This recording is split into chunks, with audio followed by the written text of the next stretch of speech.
दोस्तों जरा सोचिए, दुनिया का सबसे बड़ा आइलैंड बर्फ से ढका हुआ, ना भीड़, ना सिटीज, ना ग्लैमर, और फिर भी अमेरिका का सबसे पावरफुल प्रेसिडेंट कहता है वी नीड ग्रीनलैंड। नमस्कार मित्रों, आप सभी का स्वागत है जिज्ञासु दीप यूट्यूब चैनल के इस नए वीडियो में।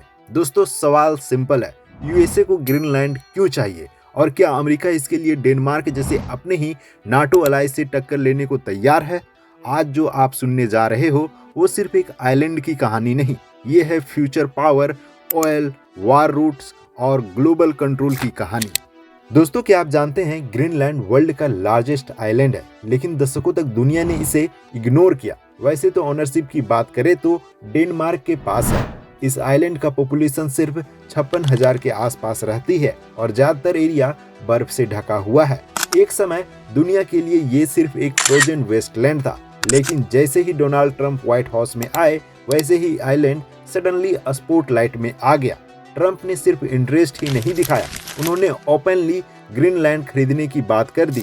Thank you, sir. You've named Governor Landry to be new special envoy to Greenland. Yeah. How do you what do you see that role entailing, and is it still your intention that Well, he Greenland called become me, part of and the he U.S.? viewed Louisiana, the Louisiana Purchase. He said, "I'm governor of Louisiana." लोग हंसने लगे, media ने मजाक बनाया, Denmark ने सीधा जवाब दिया Greenland is not for sale. पर कहानी यहीं खत्म नहीं होती।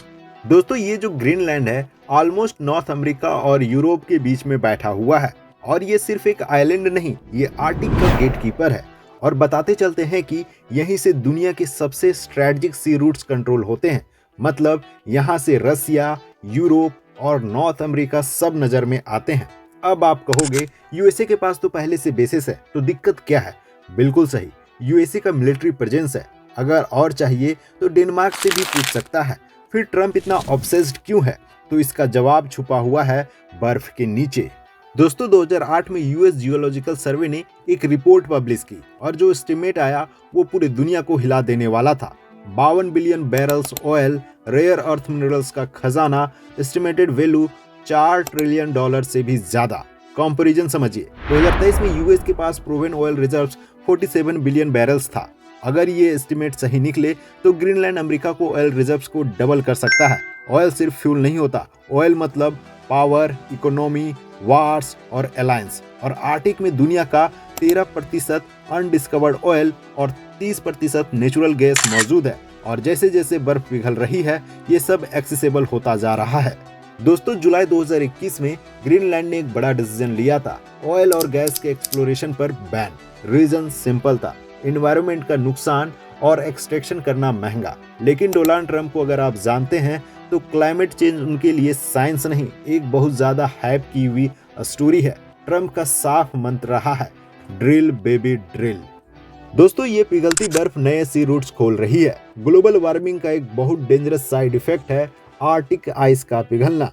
कभी आर्टिक ओशियन दुनिया का सबसे टफ और रिस्की रूट माना जाता था, लेकिन आज वही रूट एक गोल्डन शॉर्टकट बनता जा रहा है। इस रूट को कहते हैं नॉर्थ वेस्ट पैसेज। इसके जरिए एशिया से यूरोप का ट्रैवल टाइम हफ्तों कम हो सकता है, फ्यूल कम लगेगा, टाइम कम लगेगा और प्रॉफिट ज्यादा होगा। और एक इंपॉर्टेंट बात याद रखिए, वर्ल्ड ट्रेड का लगभग 80% समुद्र के रास्ते होता है। पिछले 10 सालों में आर्टिक रूट पर शिप ट्रैफिक लगभग 30% बढ़ चुका है। और इन सारे सी रूट्स के बिल्कुल सेंटर में बैठा है ग्रीनलैंड। जो रूट कंट्रोल करेगा वो सप्लाई चेन कंट्रोल करेगा, और जो सप्लाई चेन कंट्रोल करेगा वो दुनिया को कंट्रोल करेगा। मतलब आप समझ ही सकते हैं। दोस्तों अब इस खेल में अमेरिका अकेला नहीं है, रसिया और चाइना भी इस गेम में उतर चुके हैं।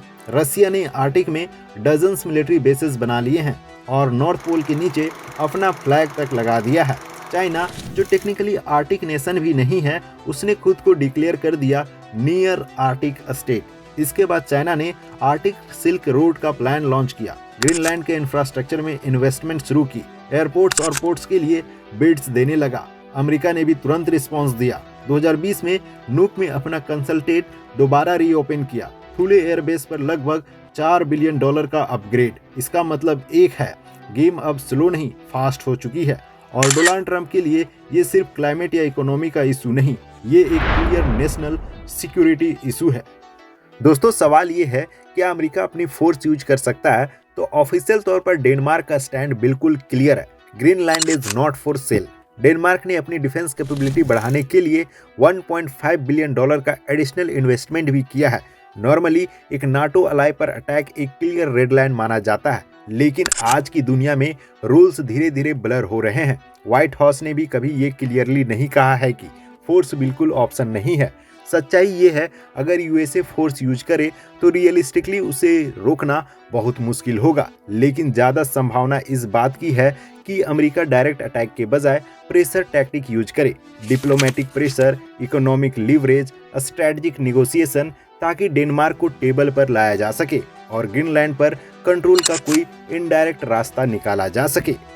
दोस्तों, ग्रीनलैंड टेक्निकली ऑटोनोमस है। 2009 से उसके पास राइट्स है फुल्ली इंडिपेंडेंट होने का। हो सकता है फ्यूचर में यूएसए डायरेक्ट डेनमार्क से नहीं, ग्रीनलैंड के लोगों से बात करे, economic promises, security guarantees, development dreams की बातें करके।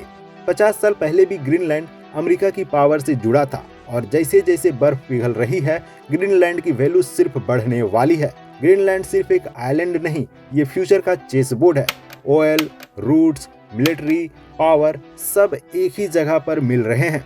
आज ट्रम्प का ऑब्सेशन से लग रहा है कि कल ये दुनिया की सबसे बड़ी जियोपॉलिटिकल फाइट बन सकती है। सवाल ये नहीं है कि अमेरिका ग्रीनलैंड चाहता क्यों है, सवाल ये है जब पूरी दुनिया उसे चाहती है तो ग्रीनलैंड किस तरफ जाएगा। ग्रीनलैंड को क्या करना चाहिए, आप कमेंट में बताओ। दोस्तों, उम्मीद करता हूं कि आपको यह वीडियो पसंद आई होगी। अगर आपको यह वीडियो पसंद आई है तो वीडियो को लाइक करना ना भूलें। साथ ही साथ अगर आप इसे शेयर करें तो हमें और अच्छा लगेगा। दोस्तों, अगर आप ऐसी और वीडियोस देखना चाहते हैं तो जिज्ञासुदीप यूट्यूब चैनल को अभी सब्सक्राइब कर लें। धन्यवाद।